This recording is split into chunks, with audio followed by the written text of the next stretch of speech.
Don't you just hate it when you're out cruising around in your prison bus and the darn drawers start creeping open on you? That was my weekend and I needed a fix.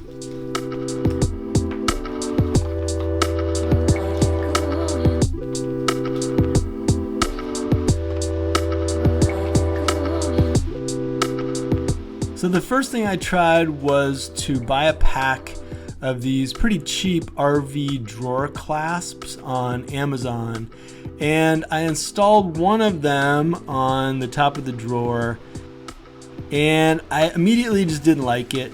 The clasps click together pretty well, but it's just kind of like a rough connection.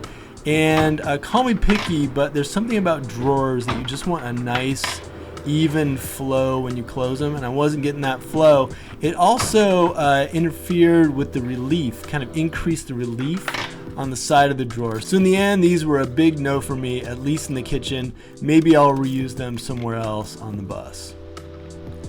Now the cabinet doors also got a little bit wiggly out on the road, and I was kind of bummed about it.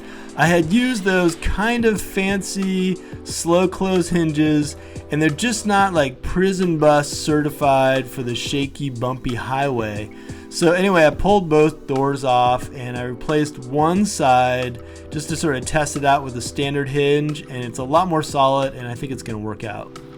And by the way, this is how you get the two screws you really need but left behind on the back steps behind the bus.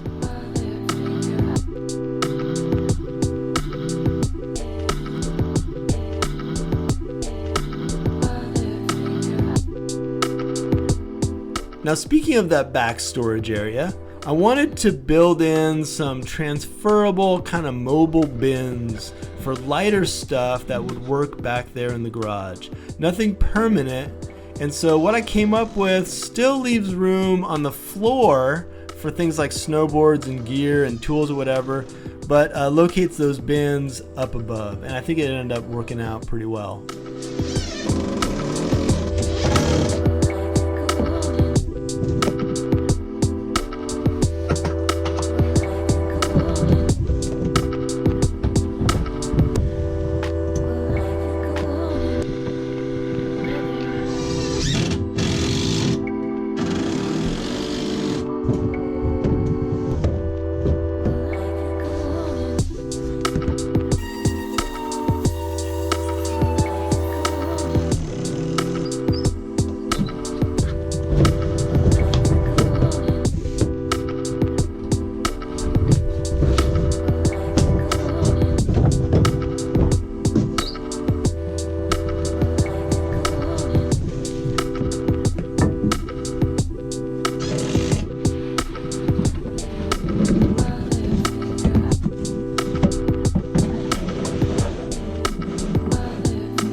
And a nearly final touch on the back garage area was to finally make that swinging trapdoor kind of exit door, which will provide a possible exit, probably just an emergencies, out of the back of the bus.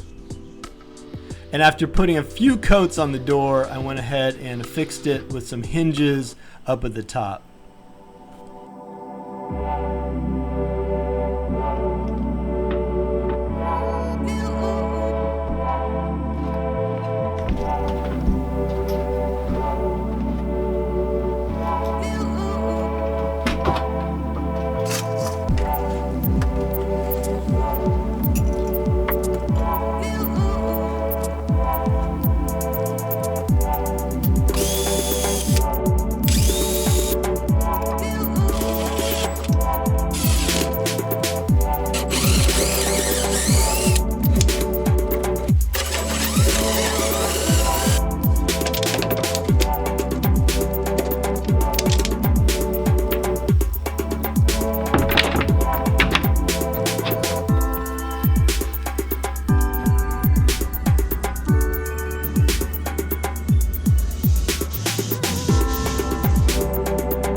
Alright, now if it's not obvious to you, this is a really great way to melt a hole straight through your shorts.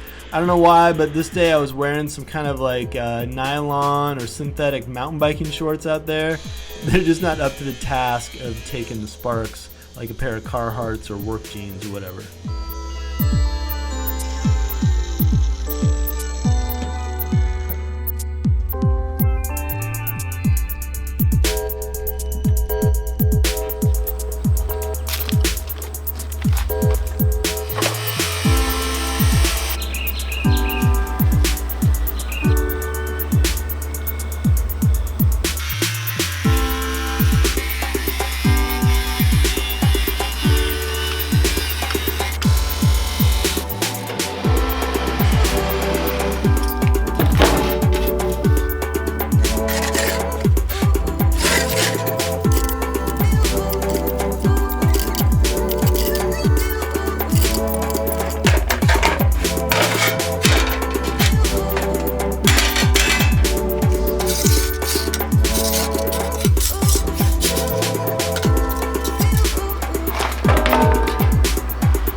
Alright guys, that's it for this build video. I've got work early in the morning and I'm just going to wrap it for tonight. I'm pretty psyched to get that Bluebird logo up there. It wasn't a project that I had planned to do, but man, when I tore those seats out of this bus, I saw those 42 seats, 42 logos on there, and I just thought, man, those are cool. I don't know if I mentioned this early on, but I sold most of those seats on eBay and made some cash. I think made a couple $100.